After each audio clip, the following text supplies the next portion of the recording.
Let's get this thing going. Let's see how I do. Let me see, make sure I'm working right. Make sure this thing is going to click on. There we go. There it is. There it is. What's going on, guys? I'm a little ashy in the face, but I'm here. What's going on, guys? Make sure this thing is going to click on. There we go. There it is. Let me see how my audio is. What's going on, guys? I'm a little ashy. Okay. How y'all doing, man? We're here. Got the new setup here. Got the new computer. I'm ashy, little motherfucker. You can see this. I got my new computer here, and I got the new background here, and I'm pretty much on time. Just 14 minutes late. Let me let everybody know on the gram that we're here. But yeah, I got the new joint, got the new setup here. Yeah, you understand? I'm here. We doing it new. We're new. We did some redecorating here. Did a little redecorating here. Okay. Let me let folks know on the gram that I'm live, and then once I do that, guys, we're good to go. And everybody, y'all can follow me on Instagram at Tariq Elite. That's my Instagram. You guys can follow me on Instagram at Tariq Elite, ladies and gentlemen. All right? So, bam, I just did that. How y'all doing, man? Haircut fresh, new background, new computer. So we're not going to, hopefully we don't have any kind of difficulties. We got the nice HD streaming. It looks nice and crisp. You understand? You finally got your DVDs. Shout out to everybody who got your DVDs. See, I told you, we're still sending out the remainder of the DVDs. As y'all see, I'm growing out my drip. I'm growing my drip out. Yeah, you dig? I'm growing it on out while I'm in quarantine here. Oh, man. But we're here. We're here, ladies and gentlemen. Hold on. Let me get this thing together. I just let everybody know on the gram that we're making it do what it do. Hold on one second. Oh, man. So much we got to get into. Everybody, first of all, yeah, I got a cut. Last week I was looking real raggedy. Yeah, my barber, yeah, my hair, yeah, I'm growing it out. I'm still growing it out.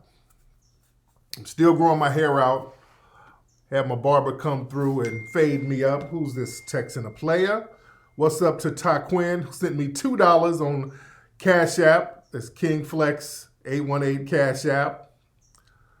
The CashApp is KingFlex818 if y'all want to contribute to the Melanoid Ministries. I'm a little ashy, I know, man. I just left your mama's house and her titties had baby powder on them. So it rubbed off and it's hard to get off me.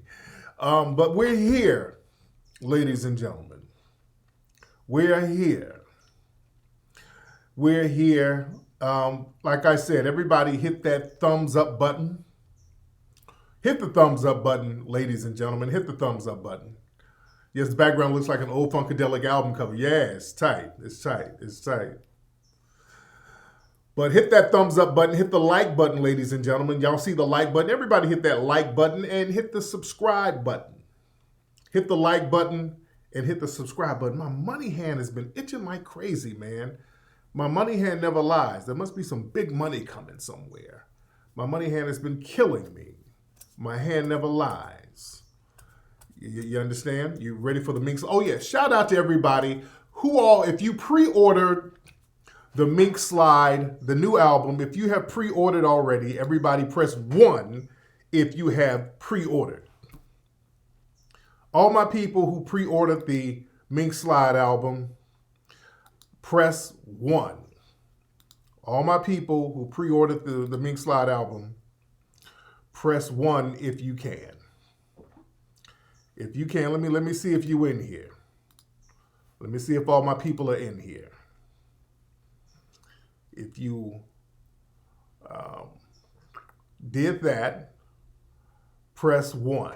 I'm trying to see if I can capture something here. Media. So let me see if I can capture something here on my desktop here. Hold on one second. I want to see if I can capture something. I can't. A lot of y'all got it. If you guys look on iTunes, I'm trying to capture this shit. I don't think I can do it. Image, slideshow, browser, color. So, okay, I don't know how to do it. I'm trying to do it now. But if you guys, okay, yeah, this ain't working. I don't know what this shit is. Okay. Yeah, I don't know what I just did. I just fucked up. I don't know what I did, but let me take that off. Okay. I wanted to show, I have to show it on my phone, I guess. You go to iTunes and you go to the R&B album section, go to the R&B section on iTunes. All right. And you go to the pre-orders. All right, that's the iTunes. There you go. You go to iTunes. Got the pre-orders. It's a little blurry there. Let me show you the, whoop, damn, I'm fucking up, man. I'm fucking up. All right, you go to the iTunes. That's us right there. We're in the top 5 pre-orders right now. That's us, Mink Slide, Crushed Velvet.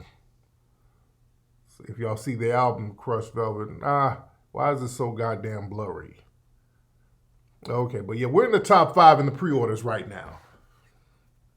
Yeah, people are very hyped about the album. If you go to iTunes, to the R&B section, they have the charts for the pre-orders. What's bubbling right now. They have charts for that. And we're number 5. Our album is number 5 right now for pre-orders in the world. For R&B albums, the pre-orders on our album, we're in top 5 already. People are very, very excited. The only people beating us, some guy from OVO, one of Drake's people, I forgot, DVSN, I've never heard of this gentleman. Alina Baraz, JoJo, and Alicia Keys. I heard of JoJo, I heard of Alicia Keys. The DVSN, have y'all heard of that gentleman or that group? I heard one of this person's tracks. The track sounded pretty good. Alina Baraz. Have you ever heard of her? I never heard of her. And she's in the R&B section. Who is... Oh, DVSN is a white R&B group? Really? That's interesting. Yeah, I heard one. It's called Division. Oh, okay. That's how it was. Division. Okay. I heard one of their tracks. One of the songs is tight. One of the songs is tight. It's pronounced Division. Okay. It's a white group. And I think that they must be signed to Drake, right? They're pretty good? Okay. That's interesting. That is interesting. Alina Baraz. She's actually good? Okay. So Division is a brother. Somebody said it's a brother. Oh, I'm going to look it up my damn self because people are like, some people are saying they're white, some people are saying they're black. Let me look it up my damn self. Hold on, because I've never heard of these gentlemen. I'm out of that loop. Hold on. Yeah. Okay, it's an R&B duo. Okay. Okay, it's 2 brothers, 2 black dudes. Okay, it's not no white dudes. Okay. R&B duo, they're signed to Drake's label. They're Canadian brothers, some Canadian cats. And they're signed to Drake. Okay, they're not white, so motherfuckers in here lying. Okay? See? That's why you got to look up stuff your damn self. And Alina Baraz, what is she? She is, what the fuck is she? She's a white girl? What is she? She looks white. What is she? I'm looking her up now. Never heard of her. Let me see what she's early life. Oh, she's Ukrainian. Okay, a white girl. Okay. All right. Yeah, Alina Baraz, she's white. She has very smooth music. Okay. Okay. That's interesting. That is very interesting. And see, this is why there's a lot of confusion there. She's racially ambiguous, see. This is why it's important, for us to do the Mink Slide album. One of the reasons I do it is so that we can have control over the historic, traditional R&B sound. Our album, it's, a lot of other folks, they've infiltrated R&B. And I'm not, some people are good, some people are whatever. I know DVSN is not white. I understand that. I know that. We understand that. But, you got a lot of Post Malones and all these people out here, and you got a lot of folks on the R&B charts who actually, they're singing pop music. So it's very interesting. It's a very interesting dynamic. This is why I thought it was very important for us to take control of that music genre, the traditional R&B. That's why we pay homage to the 80s style R&B. When we look at R&B, the tradition in the traditional sense, most of the traditional R&B started for black artists, and let me be very specific, for black artists, it's been phased out for black artists starting in the early 2000s. You understand? In the early 2000s, we still had the Jagged Edges, and the Drew Hill was still kind of doing that thing, I think. The Shanti, the early 2000s, B2K, we were still doing our thing in the early 2000s. Then we got the Robin Thicke, and then they started to promote them Justin Timberlakes and those Adele's, and we had 112. We had all those folks. Then they start putting Britney and all these folks into the R&B category. You understand? Right? Going into the mid-2000s.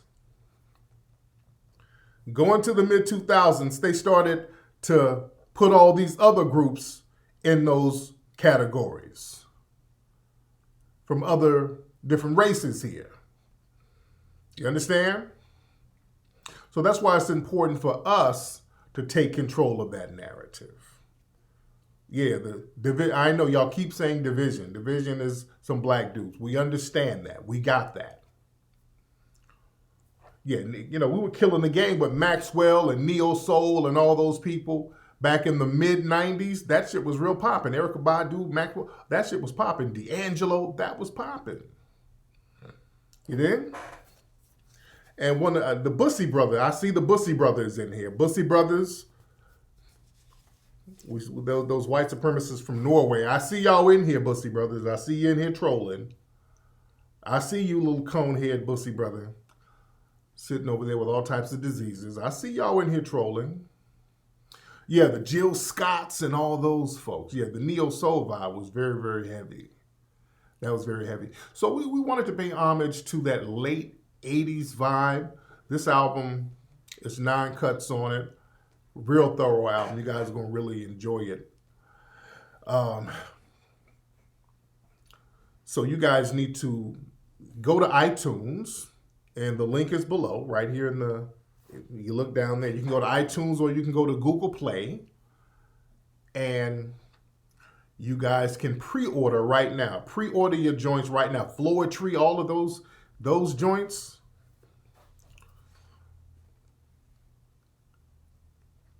So, again, we better be careful. We don't hand that. We got to stop handing our stuff off to other folks. See, we start handing our music over just because somebody's cool. That don't mean shit just because they're cool. Just because they're cool don't mean shit. And see, we made that mistake again in the early 2000s. We start teaming up with folks, and then, we get put out the game, and other folks take that baton from us and then run with it and don't look back. Reminds me of the whole Janet Jackson, Justin Timberlake thing. That was a giving away of the baton. When that whole controversy went down, they basically blacklisted Janet Jackson with that whole Tittygate thing, the breasts at the Super Bowl. And I remember a lot of radio stations were put on notice around the country about just behavior of certain artists, period. Not just with Janet Jackson, but radio stations, black radio stations, started to get reprimanded about certain guests they would have on. It was a whole big thing back in the early 2000s, but nothing happened to Justin Timberlake. He took that shit and ran with it. Yeah? So we got to watch stuff. We got to watch stuff that's happening. Yeah, I miss the Donnell Jones and folks like that. We got to take control of our music, because see, we've given hip hop away. That shit has just been totally given away. Cats just gave that away, you know, gladly gave it away. See, we got to stop that shit. See, they done gave it away to white artists, moist artists, you dig? So we have to start redefining what things really are and just put it back in perspective. That's why there's a reason why our album is charting along with all the major stuff right now, because it's a real R&B album and it brings back that nostalgic feel that everybody loves. And a lot of black artists generally can't do that because most labels won't support them and they don't have enough grassroots clout to really get it popping on their own. You know, when you see an R&B album, the kind of style that we do, you only see white people doing it. Somebody say, you have a white artist. But you got to understand. See, this is why Negroes like you have to understand business. I own the production and the publishing and all that. That's the thing that you got to understand. See, black folks like yourself, sir, a lot of y'all have that slave ship mentality, which is what Neely Fuller talks about. The slave ship mentality is niggas are just used to being in a room with a bunch of other black folks, just powerless in a room full of niggas, and everybody's just powerless together. They're just chained together. See, that's the chained together mentality. You just around a bunch of powerless niggas just like you. That's not how you do it. The name of the game is being in a position of power, being able to call the shots. So it doesn't matter who you have around you, you're still calling the damn shots. You understand? That's a business-minded mentality. See, we got to watch out for dusty talk, and I want us to learn how to do business. We got to learn how to handle business. The name of the game is running the show. When you have Negroes running around, hey, that dude over there ain't black, he is white. You got a white man working over there. Whenever you hear somebody talking that stupid shit, walk away from them. Whenever you hear anybody talking some stupid shit, that's just somebody looking for something stupid to say so you won't focus on them and see that they ain't doing shit. That's dusty talk. When people talk dumb like that, that's them saying, hey, don't look at me and how inept I am. Don't look at me. Let me make up some shit to talk about you. Well, there's a white man over there. He ain't black. What about that white man over there? He ain't black either. What about that light-skinned man? That's like, don't look at me. Basically, they're saying, I'm going to keep talking and pointing out every little bitty bullshit thing I can find so you won't look at me and see I ain't doing shit. That's lower chakra talk. That's only dusty niggas talk like that. Only dusty niggas talk like that. That's dusty nigga talk. The name of the game is projecting. It's all about who's running the show, who's controlling the shit. You understand? I have everybody working for me. When people are around me and I'm calling the shots, the name of the game is they're working for me. Yeah? Understand that. You're supposed to, a boss, everybody's supposed to work for you. Every different group. You prioritize as many black people as you can, but everybody is supposed to work for you. That's what being a boss is, because you work for everybody, goddammit. Just like Don King. Yeah, you better start thinking like a boss and how to get shit done. Yeah? So Trump out of office August 1st. Where you get that from?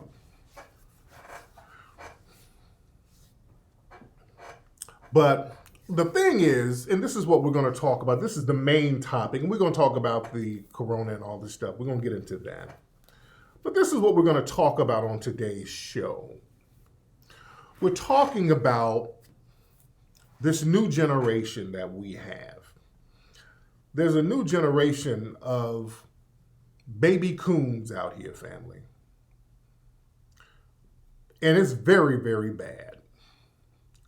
There's a brand new crop of baby coons running around, and this thing is really insane.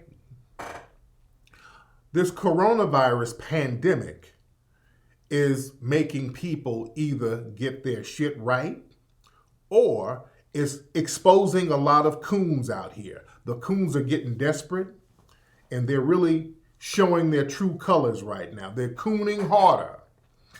The problem I'm seeing, family, and this is what we got to keep our eye on, this new crop of coons that's popping up out here that's going hard in the paint.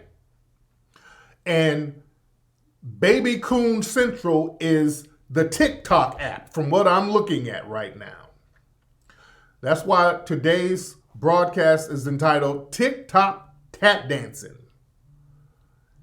The baby coons are insane on TikTok, nigga. I got like one little video on there because I've had a TikTok account for a minute. I just don't really post on there. So a lot of teens post on there. A lot of young people post on there. But I'm seeing a lot of disturbing things with the coonery, the buffoonery, the bedwenchery on TikTok. It's like they're auditioning to get with Zaddies and Becky's on there very heavy. I know China owns TikTok. I know that. I know China. I saw something where a politician was talking about how actually the TikTok app, because it's owned by China and they can gather data from the TikTok app, it's actually a security risk over here. But TikTok, you have a lot of these baby bedwenches, cuddly coons, and Similac Sambos. I mean, they're very young. To see all this hardcore cooning at such a young age is very disturbing. And I want to look and see who some of these folks are, because these are the kind of people that the white supremacists will look at and start elevating their asses. See, we need to start catching these little baby coons real early. See, we got to catch the baby coons very early.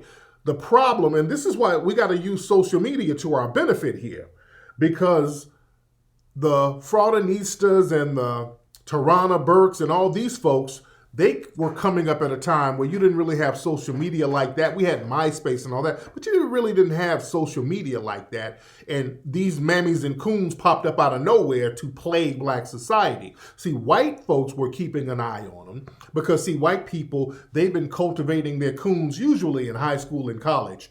They coon fish at little black feminist groups at colleges. They get these little immigrants who join these feminist groups, and that's a prime pool for bedwenches and mammies. You understand? So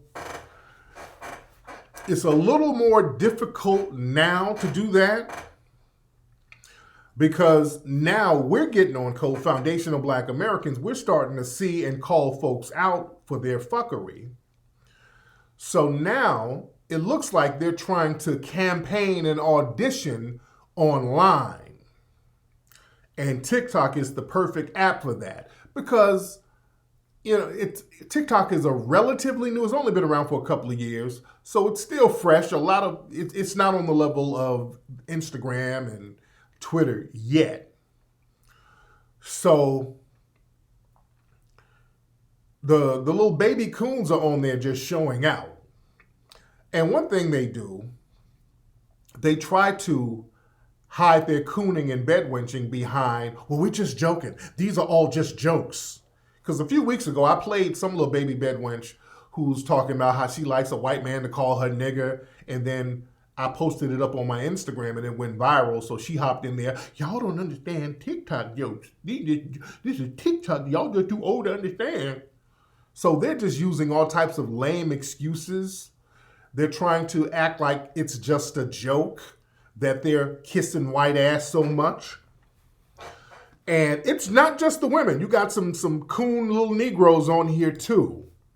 Let me go through my timeline here and show y'all some of the mammying and cooning that we've been seeing on these apps. Let me go here. Let me do a little something here,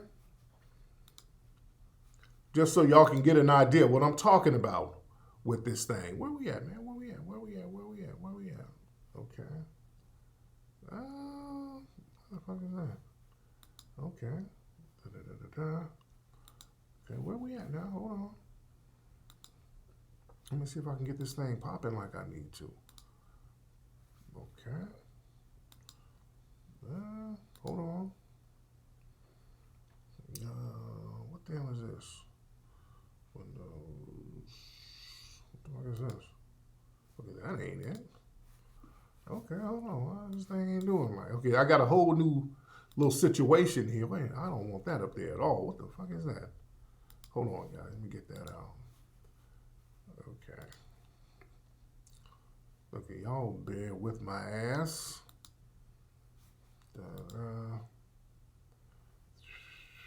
Okay, this ain't. Okay, a lot of this shit ain't working like I want it to work. Again, this is a new computer that I have here. Okay, let me take that off. Okay. Y'all bear with my ass on this one. Because this is not working like I want it to work.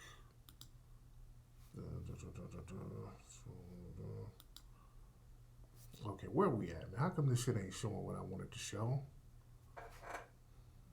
Okay. Okay, this thing ain't doing what I want it to do, and I want to show my screen here, and it's not goddamn working, and I don't know why it's not working. I need some of my computer guys. Damn it, I want to show y'all this. Where are my computer guys in here? Okay, wait, let me see if this works. Hold on. Windows. Okay. So, Windows channel. Okay. Let me see if this works. Let me see if this is it. Okay. Open preferences or record this computer screen. Okay. What is this shit? Oh, y'all bear with me. There we go. Okay. All right. Let's see what this is. Okay. I think this is it. All right. There we go. Got it, guys. Okay. So, sorry it took so long, guys. It's getting all this shit together. Okay. Yeah, I got my whole thing new. So I got this chick on here, and I'm going to keep the audio off, but she has on her thing, beautiful men of color. She's walking away, crackhead looking white boy that are one puff away from a collapsed lung. So she's like, oh yeah, that's what I want. I'll play the audio. Hold on. They do a lot of lip syncing over here. Nah. That's not her real voice, by the way. I don't know, like I've already tried it. You know, I've done it for most of my life. It's just, I don't know, the flavor of it here, y'all. Okay, so that's one example. And here's another one. This one right here. And this went viral. This is an African immigrant, first gen. Her parents are immigrants, by the way. And this is her right here. This is another one of the same girl. So this is her. Okay. This is her saying, my Muslim African parents want me to marry a black Muslim man. Okay, so the same girl. So a lot of them, they have all these videos where they're making quote unquote jokes about lusting for white men. All right. So this is her. Okay, this is her. Me seeing a skinny white boy. My heart went oops. So it's a real sick fetish that they have. And it's just dozens and just tons of videos like this. And this right here went viral. Hold on. A lot of people seem to not understand me. Yes, I call out white people for not understanding their privilege and not understanding that they live in a society that puts them systematically on the top. But don't get it wrong. I am still a white man's whore. If Timothy Chalamet were to come up to me and said, hey, I'm taking your virginity, I'm not asking any questions. I'm not giving any suggestions. I'm going to shut up and I'm going to let that white man defile me. And I stand by that. Okay. So, yeah, man, the mammy and the bed wenching is real heavy. There's another bed buck. Let me turn the music down. What race do I date? It's like black girls, Mexican girls, Asian girls, light-skinned girls. Pow, he shot the black ones, shot the Mexicans, shot the light-skinned, shot the Asians, bam. White girls, he's smiling. Okay, so again, man, this is bed wench, bed buck, baby coon central. I mean, it's just tons of videos like this. It's tons of videos like this. And when you look at them, you're like, who's raising these Negroes?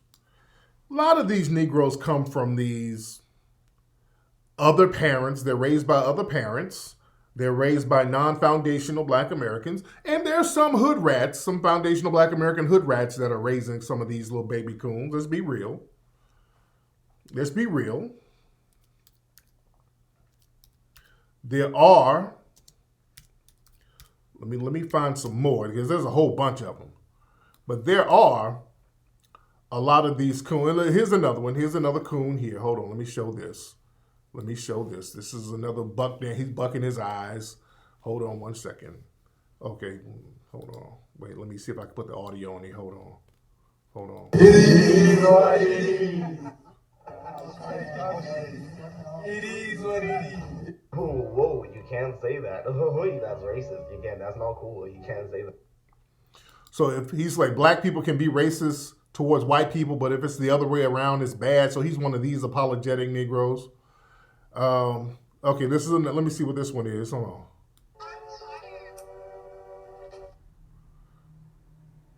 Okay, it's like chilling with snow bunnies. Okay, here's another one. Hold on, let me show this one. Okay. Is it just a When I make eye contact with a black girl. hit and run? Okay. When I make eye contact with a white girl. So they all have the same little look, don't they? They all have the same look. These little niggas who look like they got a white daddy or some shit.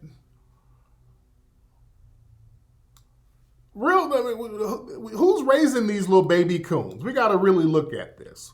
Who's raising this generation of baby coons? And they're cooning real hard. These are like little old goofy niggas, little swaggerless bed wenches that are very dangerous. So we got to understand how dangerous these Negroes are, because these are the Negroes that will be elevated over at the Root, at the Huffington Post. They will work for the Democrats. These will be the Negroes that they say are the black leaders. They'll funnel them out. This is why we got to know who they are right now, right when they're being cultivated. You understand? And let's be real. Many of these Negroes are non-foundational black Americans. Let's be real. Now, there's some that are, but many of them are non-foundational black Americans, man. Let's be real. Many of them are non-foundational black Americans. They come from other places. They're like first and second gen immigrants. And they come from these cultures where their parents were hardcore immigrant, anti-black American coons. They were taught to worship white mommy and white daddy, and they come over here and do everything they can to undermine the hell out of us. For example, let me show you another tweet one of these immigrant coons put up today, where we retweeted her. Hold on. This little mammy right here, she tried to say something slick about my ass, talking about, look at this. She was like, hold on, let me make this page smaller. Hold on, guys. Y'all rock with me for 1 second. Let me make this smaller. Bam. Okay. Not to upset Tariq Nasheed Twitter, But I saw Slave Play before it closed, and I thought it was great. And the director and the writer of Slave Play, the Jeremy guy, he retweeted this bullshit. And sure enough, I'm from Somalia. So a little Somali coon, Somali bedwench mammy. Sure enough, and then we found this. Let me find my white king real quick to launch a YouTube channel. So it's like clockwork. It's like clockwork with these folks, man. See, the only type of Negroes who like some bullshit like Slave Play, whenever you see a Negro talking about they like Slave Play, that degrading ass play about slavery and them role playing sexually during slavery, it was a very derogatory depiction of black people. They're making a mockery of black people being enslaved, basically. The only black folks you see rocking with that are coons, LGBT coons, immigrant coons. And the reason why they think it's enjoyable, because they don't look at themselves as one of us. Let's be real. The little immigrant coons like that, they don't see themselves as one of us. Slavery, well, that's them. That's them niggas. I am no slave. I was no slave at all.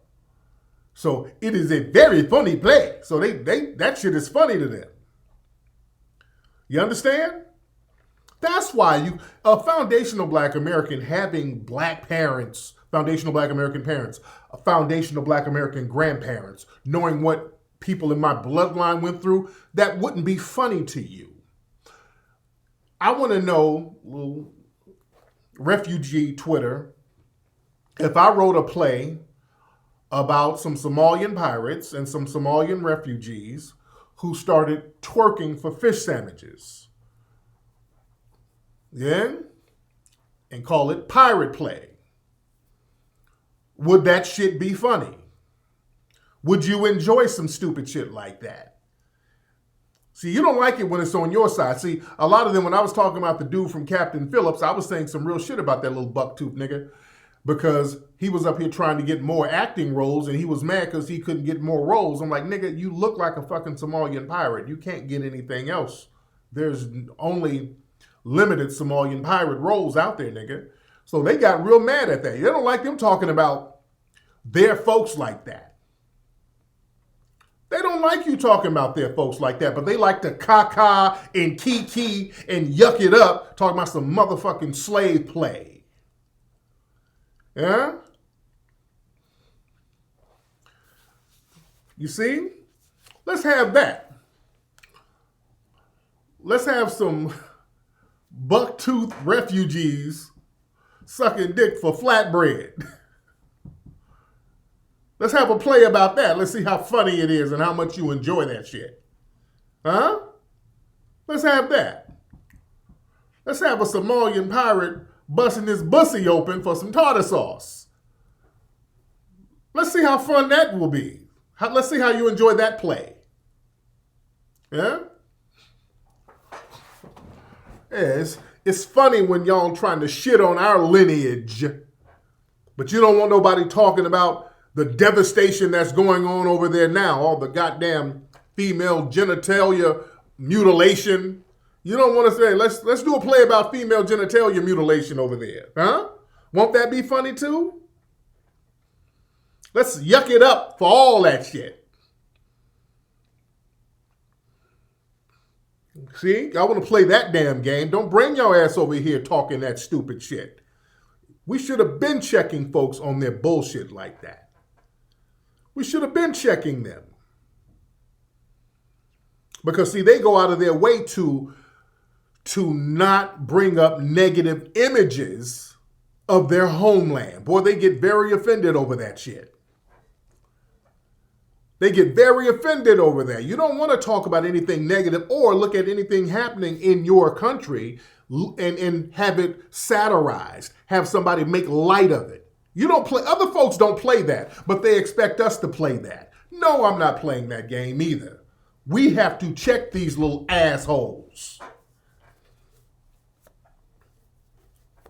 Yeah. Let me do a play about a Somalian boy with flies on his stomach. You understand? Let me do a play like that and let's see how fucking funny it is and how much you enjoy it. All right? It ain't so funny no more. So don't come over here disrespecting with the bullshit. And another thing with TikTok, and I've seen, again, a lot of the mammies and the bed wenches and the bed bucks on there. And there's one, and I see some of these white women on there. Now, it got so bad, one white woman had to tell some of these Negroes, hey, you know, just because y'all trying to shit on white women, shit on black women to impress me, you know, that ain't gonna work. Now, this right here, now it's really bad when a white woman has to put something like this up. She's like, black dudes disrespecting black women like it's gonna flatter me because I'm white. So a white girl is like, hey, you know, and like, nigga, enough is enough. Because the niggas are doing it so much on there. Niggas are doing it so much, the white women have to say, hey, slow down, nigga. Because you're so obvious with your damn coonery. See, let me tell you something, Negroes.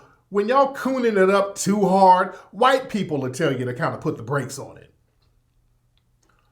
Some of y'all are cooning it up so damn hard. When you're cooning so hard, when white people have to say, hey, just chill out a little bit.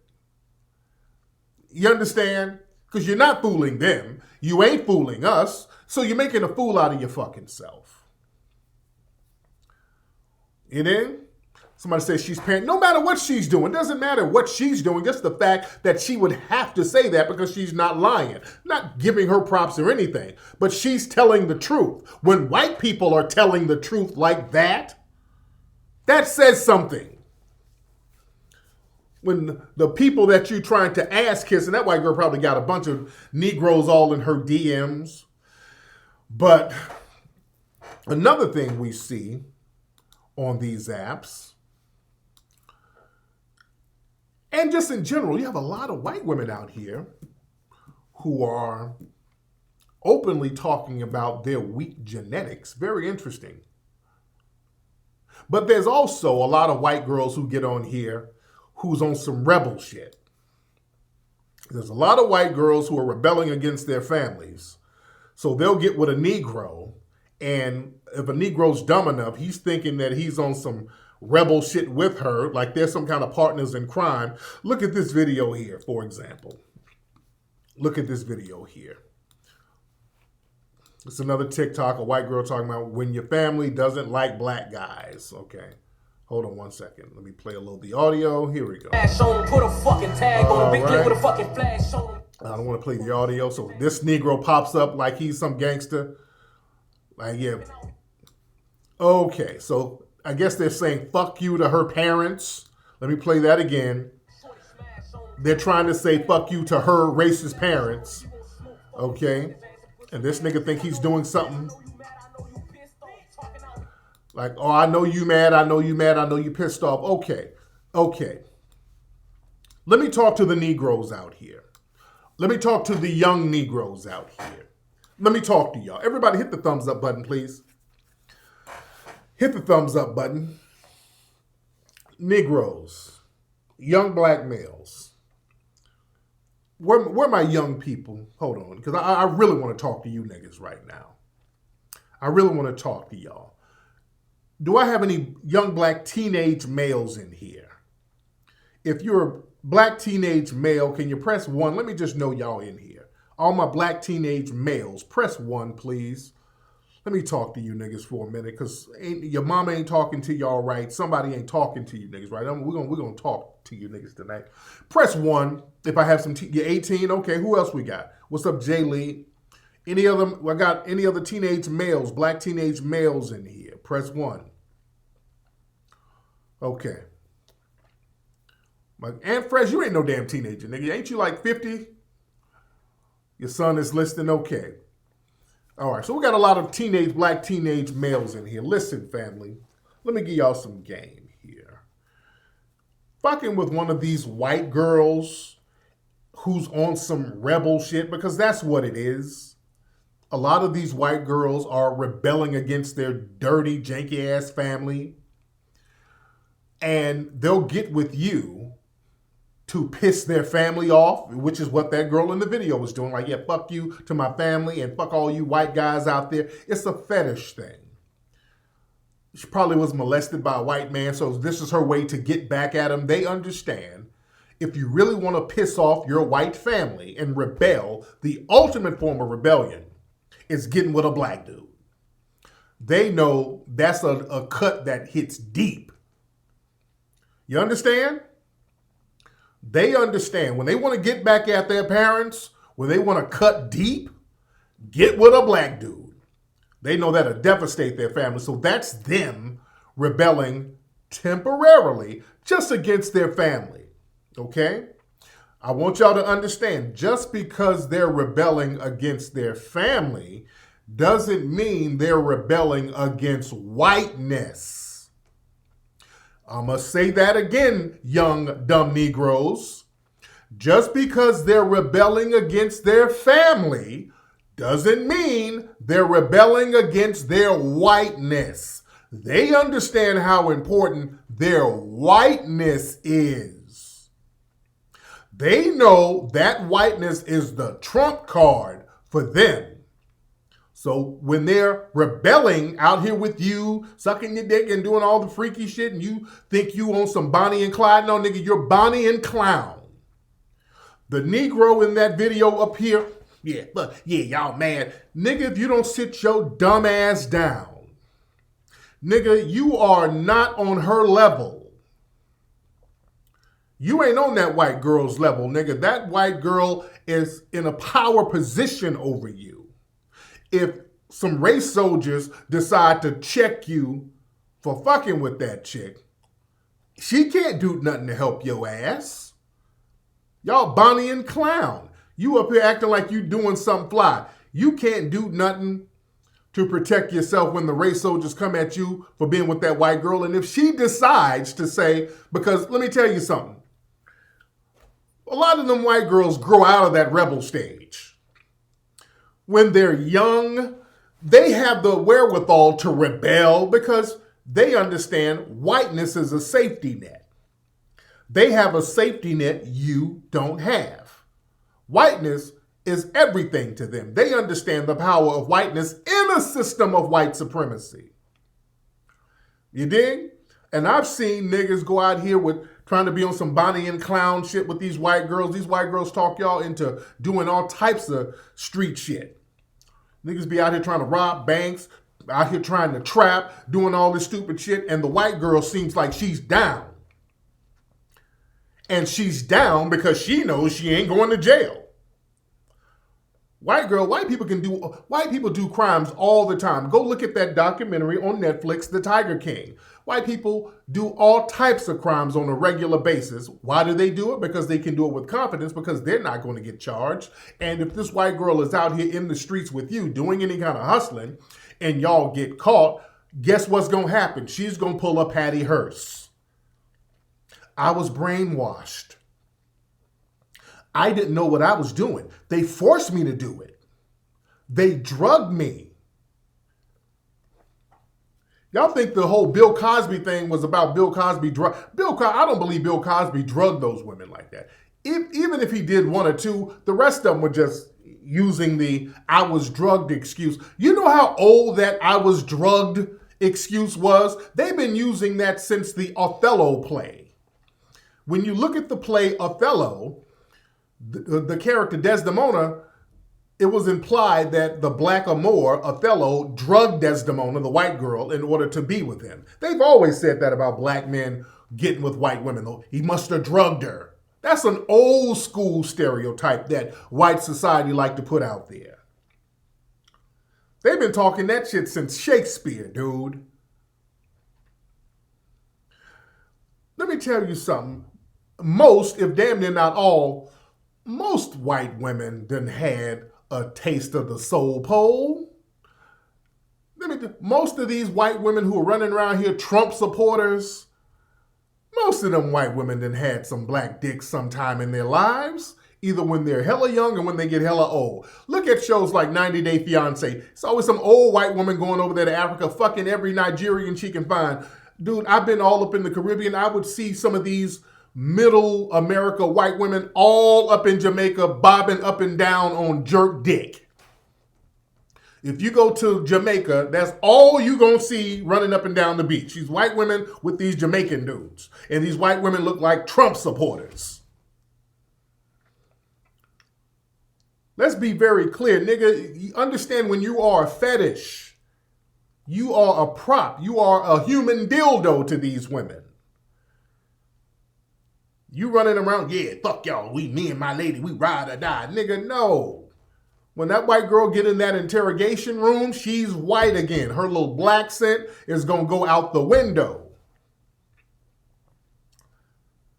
They understand the value of whiteness, and they're going to rebel with you right until the times get rough, and then they'll charge your ass to the game. You understand? They'll charge you to the game quick. When times get rough, they grow out of that. They grow out of those stages. Because when you get older, more bills are going to start piling up. Car notes are going to start piling up. And if you're a woman, some of the opportunities, because you might not be just as cute as you were when you were younger. And the white women, they hit the wall very quickly. By the time they hit 30, they start hitting the wall a little bit. So they fuck that rebellion shit, running around with your ignorant ass who don't have nothing popping. They're going to be white again. Look at Sarah Palin. Look at Sarah Palin. Right-wing Sarah Palin. Boy, look at the stories about her when she was in college getting dicked down by the brothers. Yeah? They hit the wall quick. Not only do they hit the wall quick, some of your little Latinas too. Some of y'all niggas out here chasing the Latinas, they be hitting that damn wall quick. A lot of them Latinas be hitting it quick. They start hitting that wall around 28, 29. You dig? Those Latinas, they got like a little highlight section in their lives when they get real fly. A lot of those Latinas, they get real fly for like a short period of time. They get real fly from like 18 to 24. A Latina chick between 18 and 24, she's the shit.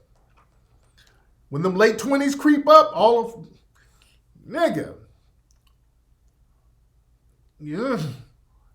Not all. I'm making generalizations here, but a lot of them do. Nigga. You know... Not just I ain't talking about some of the celebrities who got personal trainers and they got all the money to do all these surgeries and all this old shit, nigga. No, nigga, look. They got like a window where they shining, where they at that peak, that 18 to 24. They got it popping. Nigga, they killing the game at 18 and 24, my nigga. They sexy as hell. 18 to 24. Nigga, when that 28, 29 start hitting, and you're laying up with them and you're chilling, and the wall comes real fast. That wall comes fast, nigga. You wake up and you laying in bed with Tattoo from Fantasy Island. You don't know what happened to this motherfucker. But they'll hit that wall real quick. Yeah? You know, the ass then left. Everything. You don't know what happened to her ass. The ass then morphed into the stomach. They hit the wall real quick. A lot of them do. Yeah? So, nigga, you trying to ride... And they know they hit the wall fast. Let's be clear. They know they hit the goddamn wall fast. They know they hit that damn wall fast. You know, so that's why they're very family oriented. They know they can't run the streets like that and be jumping from nigga to nigga to nigga. No, they get that out their system real young. So a lot of those young girls, those young Latinas, they get it in from 18 to 24. They be all up on niggas. Out here in LA, y'all know y'all LA niggas be fucking with them young Latinas. 18 to 24, they be riding dick hard. They be all up on the player. But when they get older, they're like, uh-oh. So they go back to a little Latino dude. They always go back to the Latino dude. Look at J-Lo. J-Lo was out here with Puffy. She was out here fucking with niggas, and now she's with the Latino dude. Yeah? And she's still looking good because she has the money to get her shit looking right. But they all go back. They go back because J-Lo could hit the wall any moment now. They all go back to the little stubby Latino dude. That's who they go back to. They go back to Poppy. They're going to go back to the stubby Latino dude. Because it's all about family. Because those women know, Alex Rodriguez, they go back to the little stubby Latino dude because they know they can hit the wall at any moment. And the stubby Latino dude is going to ride with them. They know, they get with us, especially a nigga with some real paper. And then all of a sudden they hit the wall. And, they start, you wake up with them and they shape like a fucking penguin. They understand we're going to charge their ass to the game. They know we're going to charge them to the game real quick. They know. So, they'll go get them a Poppy. They always go back to a little stubby Poppy. Yeah? They going to go back to Poppy. So, brothers, you just understand the game. All this ass kissing and all the kissing up to these white women and these Latinas and all that old shit, dude. Understand. They use you as a prop. And have some game about yourself. You think use me. I love the sex and all the nigga. Have a little game. Don't be a human fucking dildo. Have some game about your shit. And again, you thinking you're rebelling. You ain't rebelling against nothing. Because this white girl ain't riding for you like that. Nigga, let's be very clear. White girls don't ride for niggas like that. White girls and them Latina chicks, they ain't no real riders like that. If truth be told, a lot of them will stick around when the going is good, but they ain't riding like that though, nigga. They're not riding. You dig? Real niggas know to get you a rider. Real players know, you can dip and dab with these different groups of women, but when you settle down, you get you a rider. Like my man Nipsey, rest in peace. My man, he got with Lauren. Lauren is a rider. He got with Lauren. My man, I'm going to get me a rider. Lauren is a rider. My sister Lauren, I love her to life. She's a rider. You understand?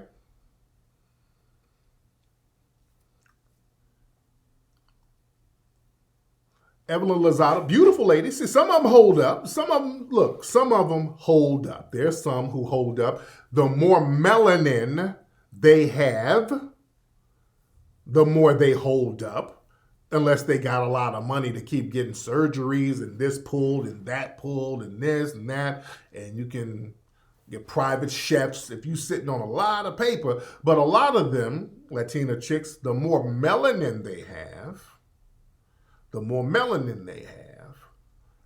they hold up. So some of those melanated Latinas, they can hold hard for a minute.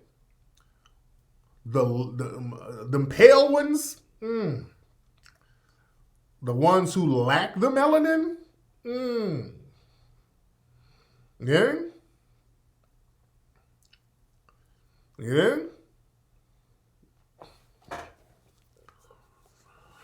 Yeah, the black don't cry. And truth be told, when a lot of niggas be chasing the Latinas, nigga, all the shit you like about them, if we're gonna be real, all the fly shit about them is the black shit, the ass, the lips, the textured hair. That's all the fly shit.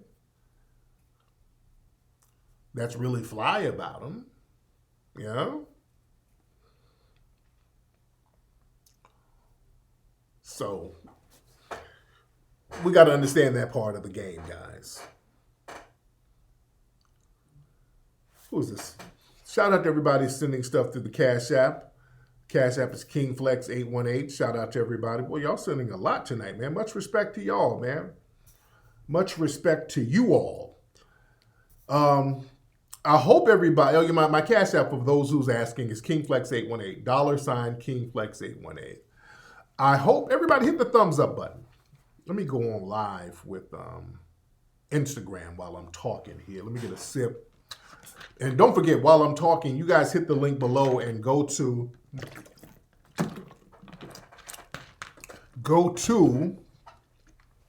excuse me, iTunes and Google Play.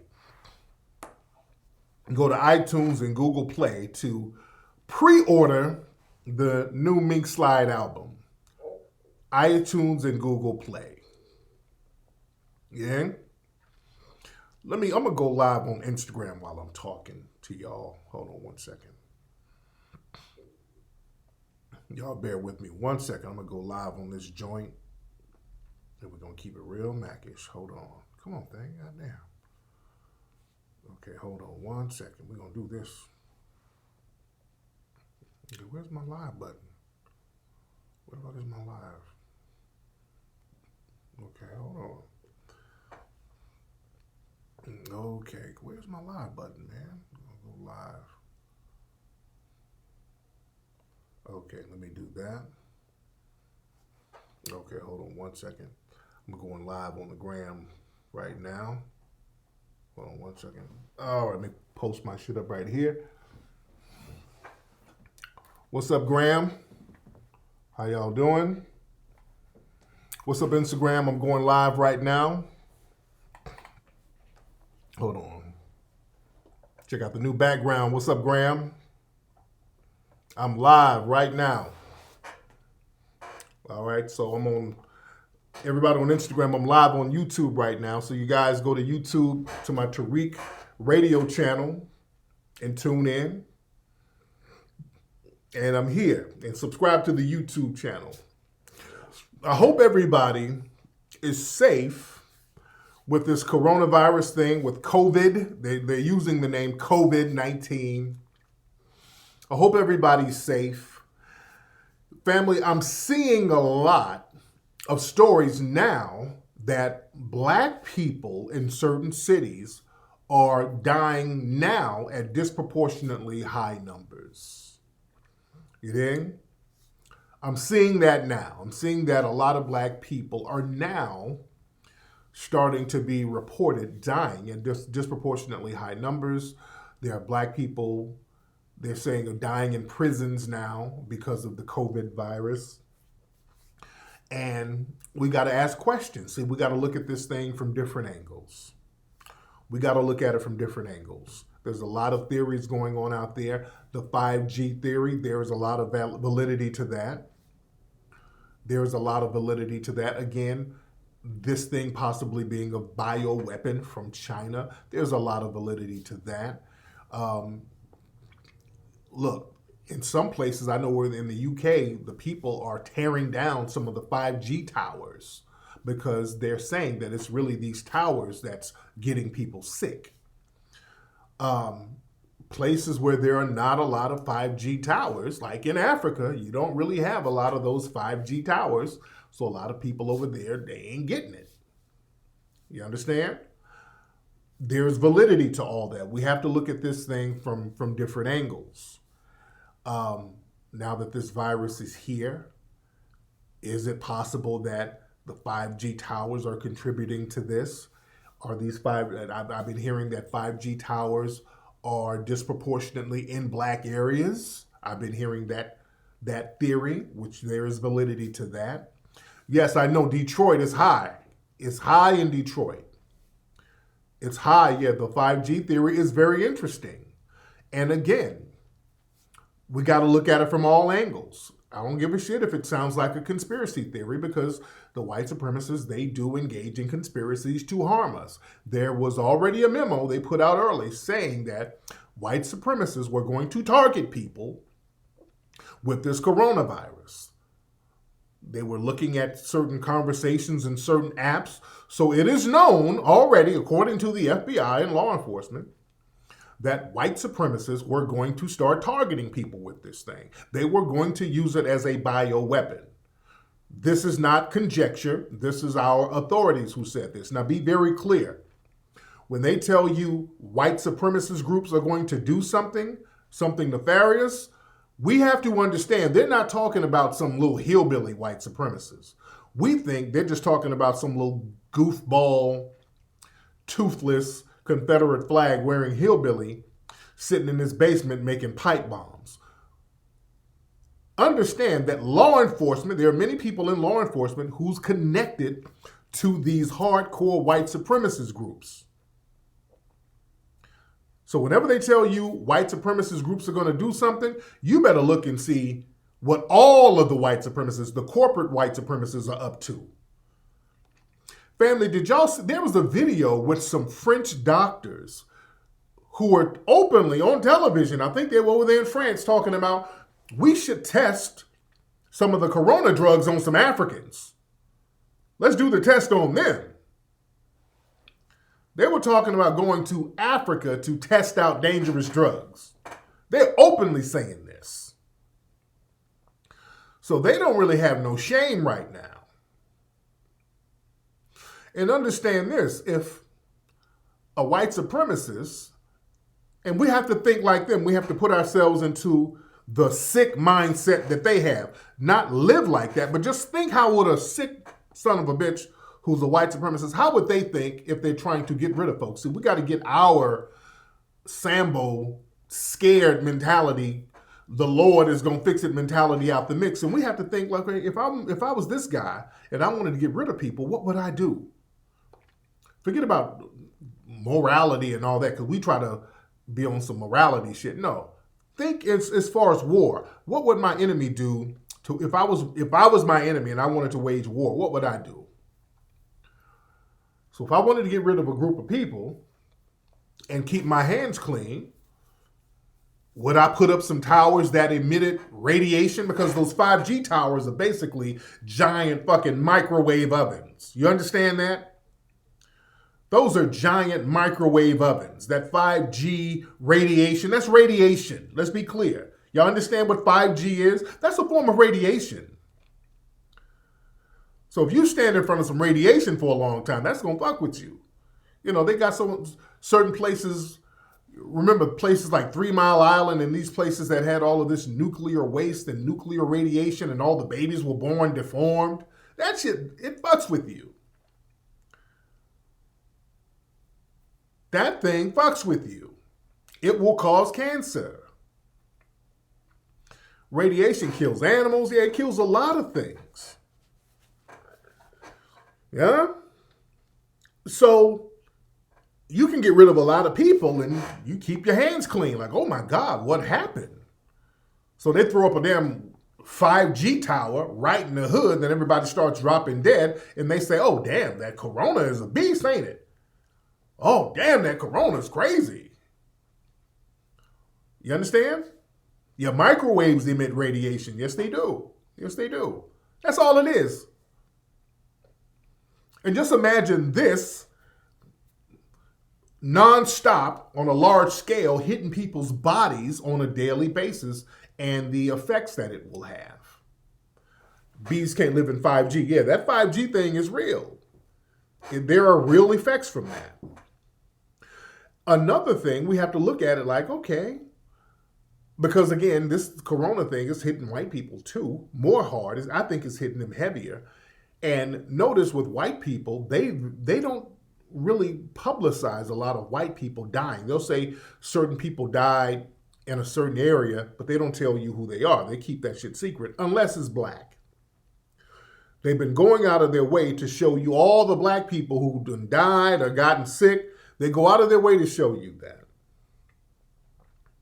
They really, really go out of their way to show you all the black people who are dying and are getting sick. But the thing is, let's look at the mindset of a white supremacist. If I wanted to get rid of a bunch of people, and black people, this is why you gotta, if you can avoid it, don't go to the hospitals. If you can stay away from these damn hospitals for right now, because there's black people going to the hospital and they get a cough and then 2 days later they're dead. There are black people now going to the literally. There was that one bus driver. You go to the hospital and then 2 days later your ass is dead. That means they're killing you in these damn hospitals. You go to these hospitals with a cough, you dead 2 days later from what they done injected your ass with, and they just say, well, damn, it's the corona who got him. You understand? Be very careful with this. Be very careful. Because I've seen some family people, some people's family members saying, hey, my relative did a coronavirus test. It came back negative, but then he died, and then they said he died of corona. I've seen stories like this now. So there's a lot of confusion out here. There was one chick, I forgot where I saw her, but she was like, her dad or uncle or brother was some male in her family. He took a test, and it came back negative, but then he still died, and then they said it was a corona death. You understand? So when I start seeing stuff like that, we got to be careful. We got to be careful. Hospitals right now are death traps. If they want to start liquidating people, black people in particular, you go to that hospital, they do like Killer King. And if you're from LA, you know how King Drew Medical Center was. They were killing people at King Drew Medical Center left and right. You go in there with a scratch, your ass would die 3 days later. That's why everybody was avoiding Killer King Hospital for so long. So this is not far-fetched. And again, like I said, every black city, every city where there's a lot of black people, there's a hospital that black people know not to go to. So they're ramping this thing up. Black folks are going in here because now you get constant news about the coronavirus. So black folks are like, oh shit, let me go and use my Medicaid, go in here and see if I'm good. So you're like, let me go check on myself and see if I'm all right. Then when you go get a checkup, then they hit you with that shit. Possibly. I'll put it there. Possibly. We got to look at it from that angle. Yeah, I saw that hospital in Brooklyn. My brother Phil Valentine sent me a video, and I didn't post it on my Instagram because they'll probably take my shit down. But there was like body bags of just dead bodies all over the hospital. Somebody was walking through like the bottom floor of the hospital, and they were just scattered. Did y'all see that video? If you look online, you'll probably see it. It was a hospital in Brooklyn with just dead bodies and body bags all over the place. Yeah? Yeah, Cooper Green in Birmingham, Alabama. I'm familiar with Cooper Green. Yeah? So we got to be very careful. And again, some of these cities, they're using this as an opportunity to try to get at us. The mayor of LA, he put out some shit where he's basically deputizing white society. He said they're giving out some kind of snitch rewards. If you see people conducting or opening a business that's non-essential, we want you to report them. Did y'all see that? That's out here in LA. The mayor of LA said that. The mayor of LA said, if you see some non-essential businesses out here running, tell on them and we'll reward you. So they're incentivizing some of these white people to snitch on us. That's who it's going to really be about. White people are not going to tell on each other. This is why we haven't been doing our show for a minute. At my business, we only have one person working at a time. You understand? I might go in there at night when nobody's there, and then Fatima's working in the daytime, and Dee, we don't have her working there at the office no more because of this. And we haven't done ISM radio. See, Layla and Bree, they wanted to do ISM. They're like, hey, we need to go back and do the show. We need to go do the... I was telling them, no, and this is the reason why, because I don't want us to be up there broadcasting, and then they try to use that as an excuse to come target our asses. See, we got to be very careful. You understand? We got to be very, very careful because they're using any excuse to target us. They're using any excuse to target us. I've seen armed, like military personnel and armored vehicles down in Compton. Have y'all seen videos? In these black areas, they got military vehicles posted up. Yeah? Man. What's up over there, Instagram? How y'all doing? Shout out to Instagram over there. Everybody, if y'all new on the gram, y'all follow me if y'all don't follow me on Instagram. Yeah? But AOC, what's her name? Alexandria Acosta-Cortez. She's up here talking about a lot of black and brown businesses are going to be affected by this coronavirus. So let's give reparations to black and brown people. That woman is a piece of fucking garbage. She's slick as hell. She's trying to use the coronavirus to latch on, really, the Latino community to our reparations discussion. She's slick as hell. That woman is so goddamn slick, it's ridiculous. That woman does everything she can to undermine black society. Family, we do not play that game with her at all. Her or anybody who thinks like her. Her job is to undermine black American society. That woman is always trying to do some slick shit to undermine us. Family, the minute we latch on any other group to our reparations discussion and some reparations come through, we're done. We're not going to get anything. They're going to make sure all these other groups get it. Just like with the minority thing. We, in the 1960s, we made the vile mistake of allowing all of the term minority to come into the civil rights discussion after we done got our asses whooped, we done got our asses shot in the streets, all our black leaders killed, our heads bashed. When the white supremacists were conceding, we on some kumbaya shit talking about, okay, let's just get this for all minorities because we all in the struggle together. And everybody's getting those minority benefits but us. To this day. All those minority benefits go to everybody else but us.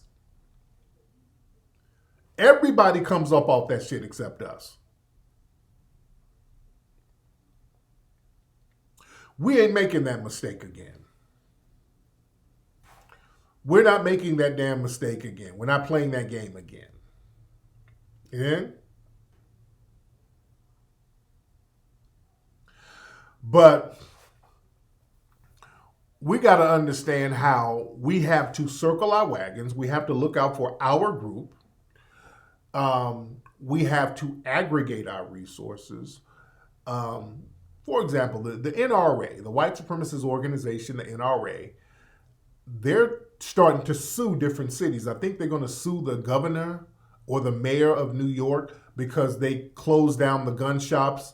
And the NRA is suing them because they made gun shops non-essential businesses. They shut that down out here in LA too because everybody was piling up and stocking up on guns. So now the NRA is going to use their resources to go out here and sue folks. You dig? So these folks are on code. They understand the importance of having a war chest to get at folks who try to undermine their movements and their messages. See?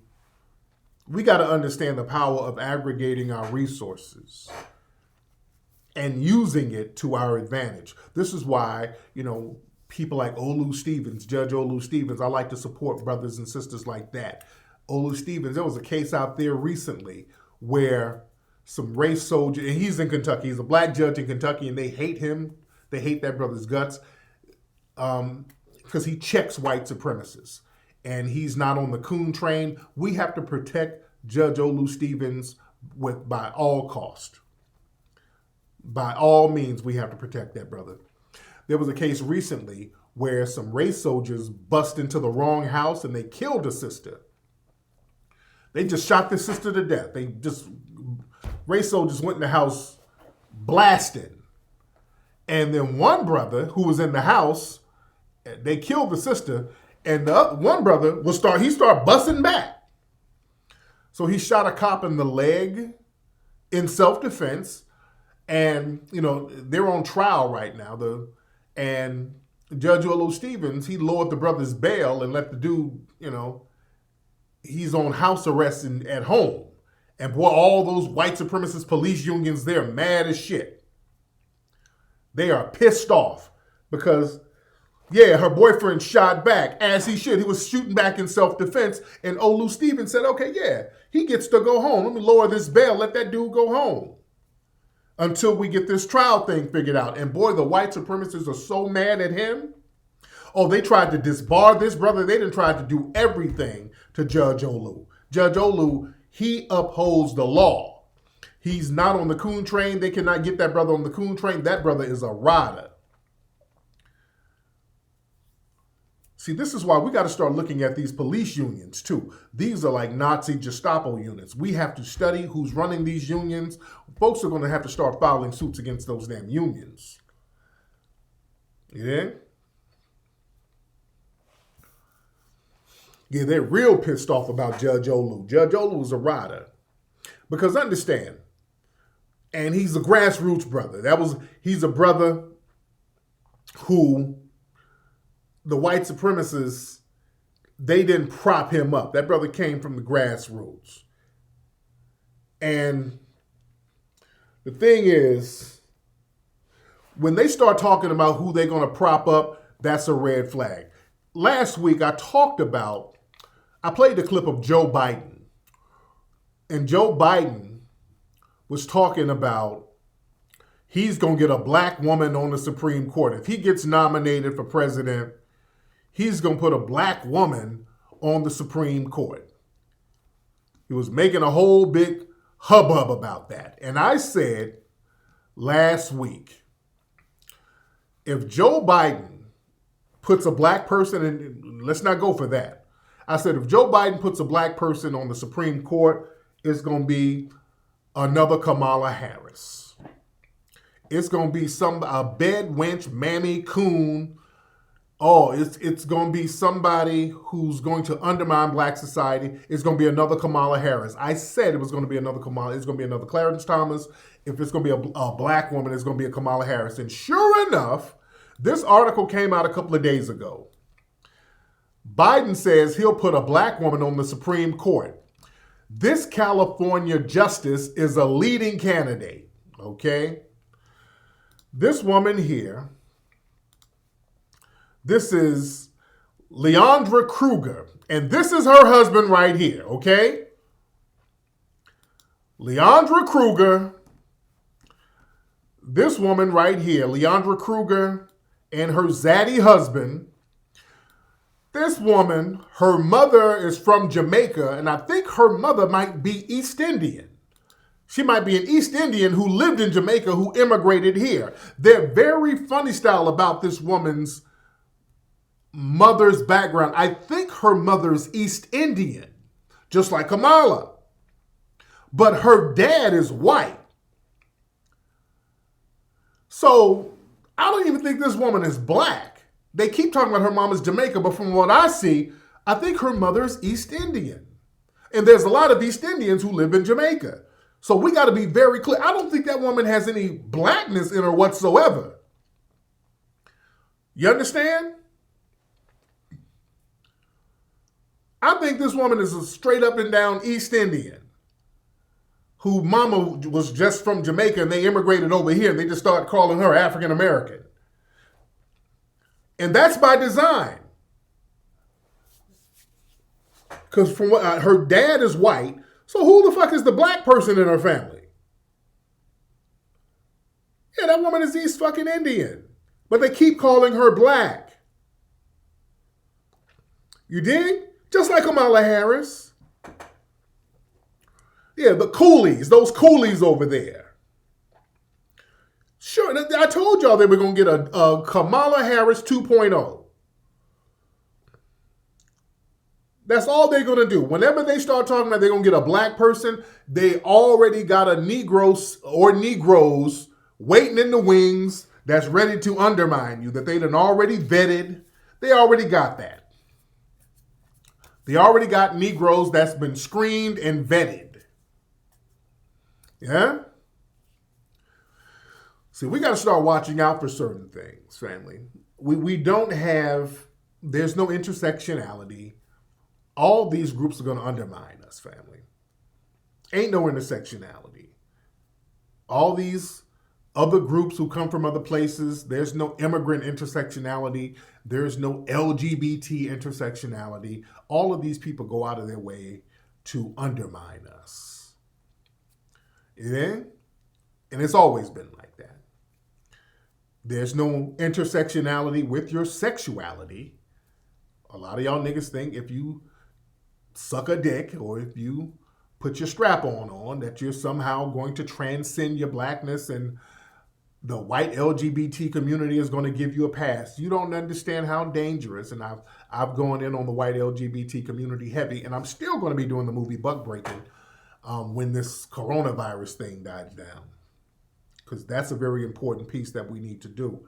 But again, family, the white LGBT community, it has always spelled danger for black society. They've always spelled danger for black society. And, I mean, this goes back all the way to slavery, going into the 60s, going into the 70s. Remember, in the 70s, up there in San Francisco, which was a mecca for the white LGBT community, you had that Reverend Jim Jones, who was LGBT. And I ain't talking about the rapper. I'm talking about Reverend Jim Jones, who had his cult. He was bisexual. They don't really talk about him being bisexual, but he was. He was having sex with dudes too. He was bisexual, so he was LGBT. And black folks were running up after him like he was white daddy. They even called him daddy. They were calling this white man daddy. They were running around with Reverend Jim Jones. He was finessing those Negroes. Yeah, Jim Jones. He was bisexual. Yeah, Jim Jones, the Reverend, he was bisexual. They don't tell y'all about that. Look him up. Look all that up. And black folks, he was finessing black people out of their welfare checks. They were giving him their welfare checks. He was turning their checks over to him. Then he moved all those black folks down there to Guyana, to the damn jungle at that compound, and then forced them into mass suicide. Damn near 1,000 black folks died. He poisoned them with that damn Kool-Aid down there. It never works out. When we start following these folks, it never works out good. Yeah? Yeah, y'all look him up. He was taking black folks' SSI checks up there, finessing. Yeah? Taking their Social Security checks, and black folks love a white daddy. Yeah?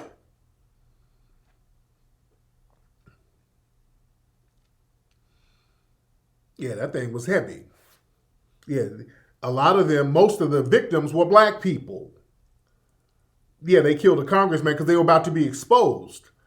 Yeah, some people went down there and they heard about it. They knew what this dude was doing, but they were just slow at the draw. They knew what the dude was doing. They knew. The CIA knew. FBI knew. And what was going to happen, the media was about to do a real big expose, and then he just went all out. He started killing reporters, killed a congressman, and then had everybody commit mass suicide. Yeah? So, we got to think. Black folks, family, we have to learn how to be quiet and think. Stop looking for a white daddy. We got to learn how to get to a quiet place and think. Our brother Neely Fuller was talking about this. Neely was talking about how black people, we're used to so much noise, and the only time we are able to think is when we damn in jail. The minute we get into solitary confinement, you notice that? Whenever we go to jail, all of a sudden niggas become geniuses when they go to jail. Niggas be rah-rah, can't talk worth a damn out in the streets because you don't get a chance to think. The minute you get locked up in a room, all of a sudden you become fucking Shakespeare. You become extremely articulate because now all the noise is gone. Now you have you have a minute, you have a second, you have a moment to really focus on yourself and think. We shouldn't have to wait until we get on lockdown before we start thinking. But unfortunately, because we grow up or we're put into such a hostile environment, the only time we get to think is when we're locked down. And by that time, it's too damn late. But understand, the hood, by definition, is a very hostile place. There's noise all around, especially if you have siblings, especially if you're raised by a damn hood rat. Your loud hood rat mama's running around. The kids are running around. Music is, everything is loud. You don't get a chance to think. It's too much noise. This is why so many people do drugs in the hood. That's really what a lot of drugs are about. Drug use is about zoning out so you can get into your own head. That's why we dose ourselves with so much fucking drugs and drinking and alcohol and pills and all this, so you can zone out all that noise so you can get in your own world. Because there's so much shit going on. Everything is a survival thing around you. So this is the best way I can just tune out with all this shit going on. When I'm high, I'm escaping. I can be in my own world and get away from this damn noise. We have to learn how to get away from noise on our own terms without self-medicating. You understand? We have to be able to put ourselves in a position or a place where we can think without all the noise. Somewhere where we can just be alone. And it's very hard to do when you got all types of bullshit going on around you. There's a reason why, family, when I do a lot of projects, when I'm doing something that requires me to think a lot, I leave. I tell you all the time, I go to Hawaii. Whenever I need to write a book, I would go to Hawaii.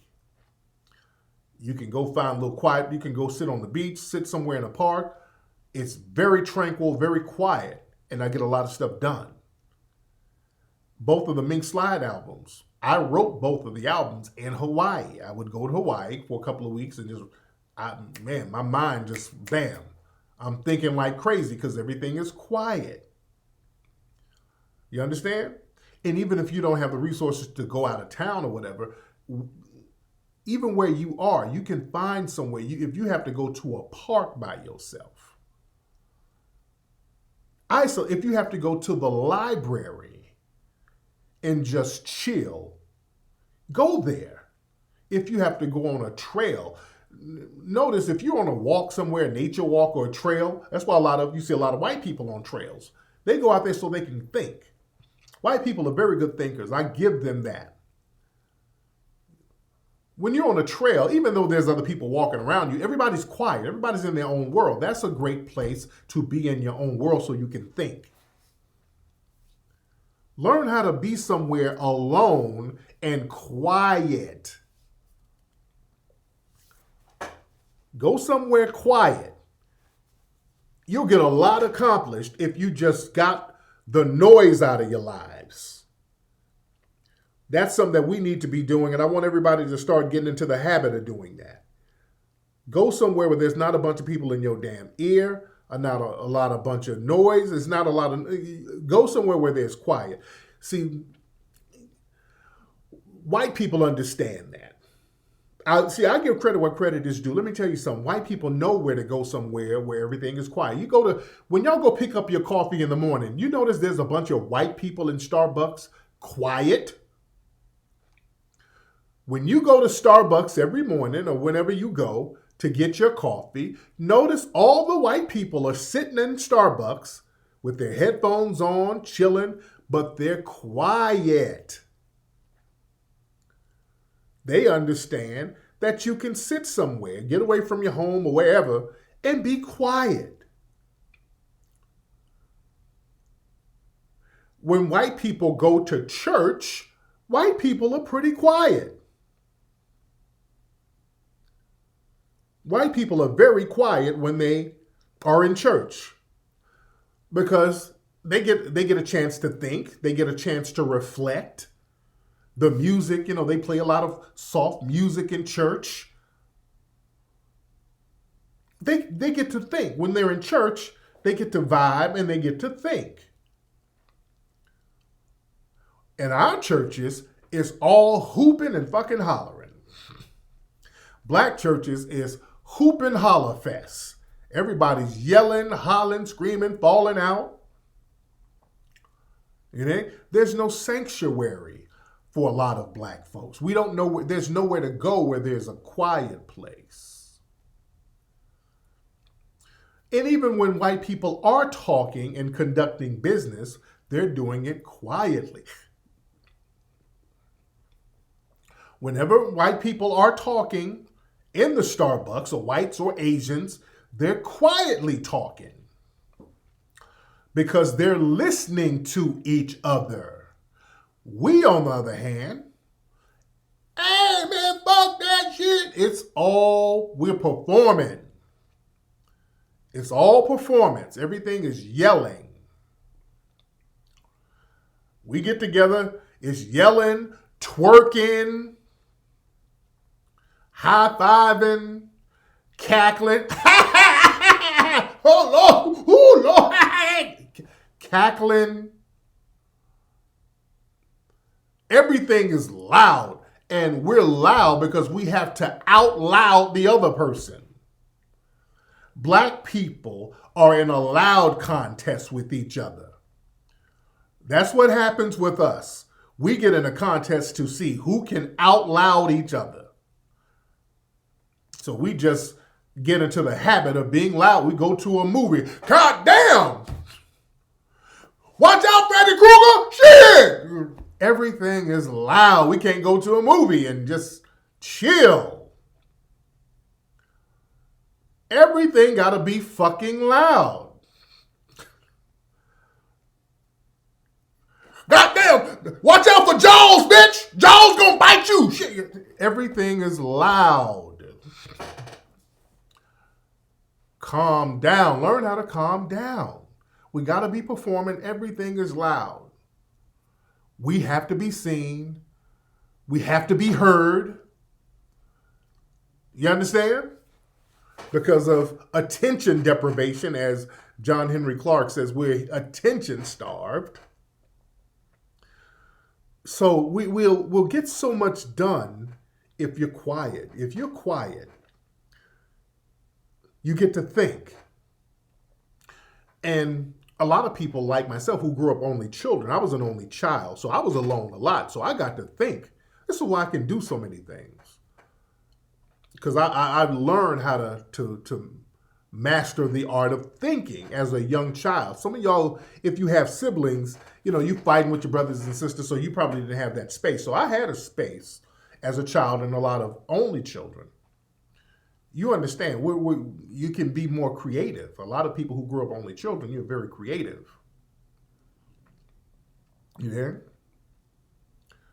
Because you were able to think. And also you were able to be in a position to do things without somebody trying to talk you out of it.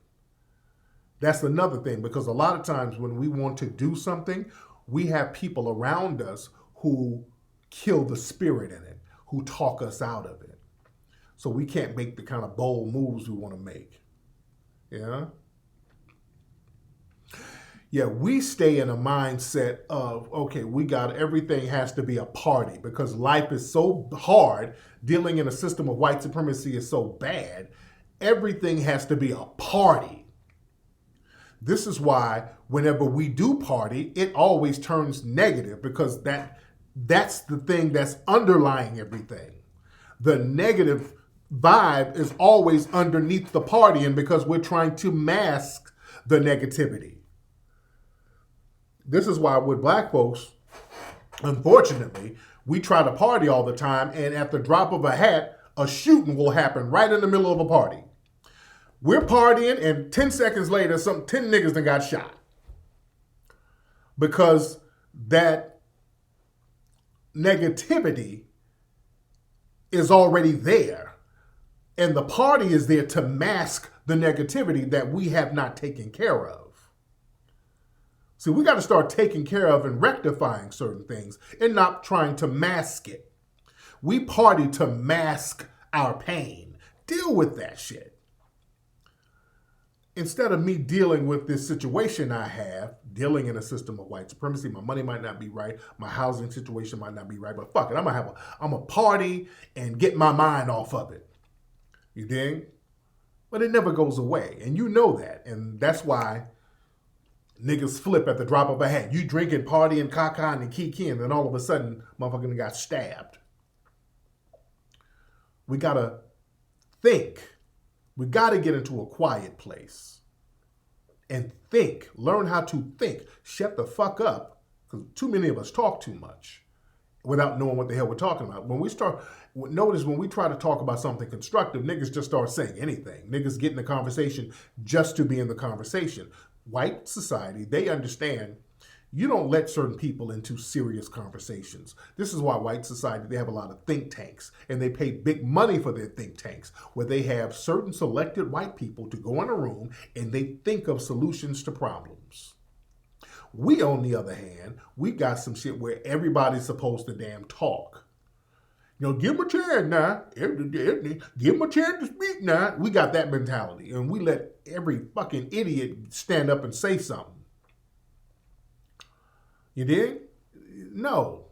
And you know where we get that shit from? We get that from church. We get that from church. That's the old, the sick and shut in. We let everybody testify. We let everybody give their testimonials. In church, we would, the preacher would open the mic and let everybody come up and give their testimonial. You understand? Because preachers understood that the community, they wanted to get some stuff off their chest. And that testimonial shit, y'all know testimony time is a beast. And we let folks get up there in church and they be saying all types of shit on that mic. Hey, give honor to God, praise his name. I just want to say that God has been good to me. I was on crack for 15 years.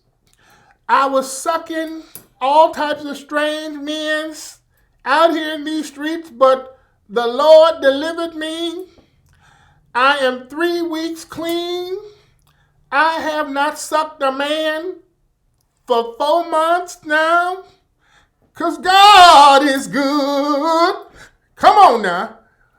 And look, we got that type of thing where people just get up and just say anything. We let folks get up and say anything. And we'll sit up and co-sign it.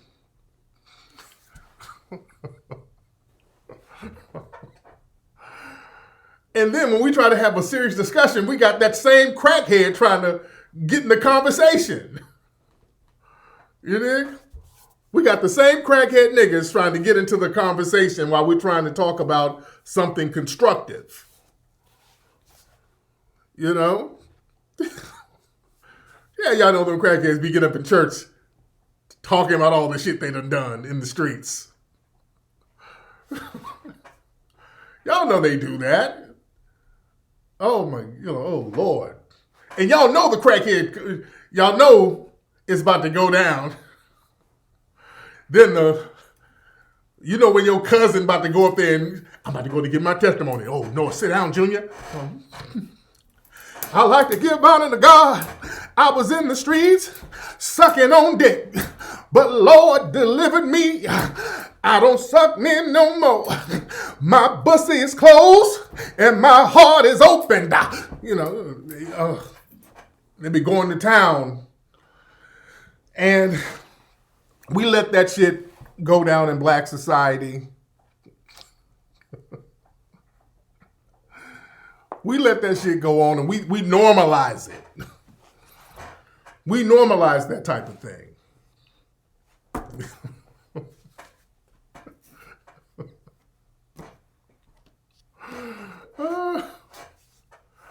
So we let everybody get up and say any fucking thing, and it becomes normal. We done heard, black folk, we done heard it all. God, we done heard it all. So we get used to anybody, and when it's time to be constructive, we don't need, the deliberate bussy man to get up to give his fucking testimony. We don't need that. Because the nigga who's delivered, now he wants to get in all the conversations now.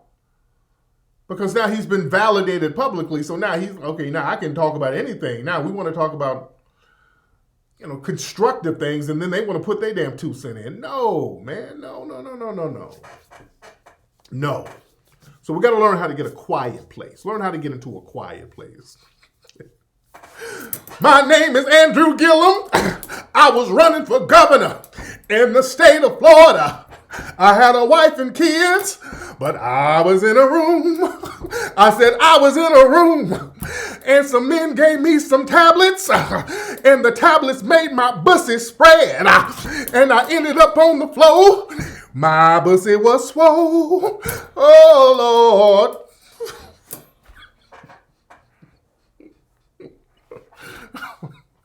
So I want to see Gillum's testimony. Anyway. Anyway, well, let me get out of here. Everybody go to iTunes and Google Play. Pre-order the new Mink Slide album, ladies and gentlemen. We 6,000 deep in here. Crushed Velvet is the name of the album. Right now, if you go to iTunes, in the R&B section, in the pre-order section, we're number 5. We're in the top 5 best-selling pre-orders right now. When the album comes out, man, it will be great if the album is number 1 on the Billboard charts. We're going to be on the Billboard chart. It would be great if that thing is number 1. Go click the link below. Go pre-order the Mink Slide album now. Pre-order it on iTunes and Google Play. It's only $8. Pre-order it right now, ladies. Shout out to everybody who purchased it. Shout out to everybody who purchased the album. Shout out to everybody on Instagram who purchased the pre-order right now. I'm about to be up out of here, man. I will holler. This Thursday, you know what I'm going to do? I think I'm going to do like a little quarantine album release party right here. We'll get some songs popping. Everybody else is mixing and DJing on Instagram. I'm going to do the same thing. I'm going to have an Instagram album release party where we're going to play some of the 90s jams. I'm going to do that this Thursday because the album goes on sale this coming Thursday at midnight. So y'all join me on Instagram. Everybody follow me on Instagram. My Instagram is Tariq Elite. Tariqelite. Tariq Elite. Tariq Elite. That's my Instagram. Follow me. And this Thursday, we'll do a DJ album release party right before the album goes on sale officially on Instagram. We'll mix it up and have a good time on Instagram. So, again, y'all follow me on Instagram at Tariq Elite, ladies and gentlemen. And I'm going to holla. Y'all be good.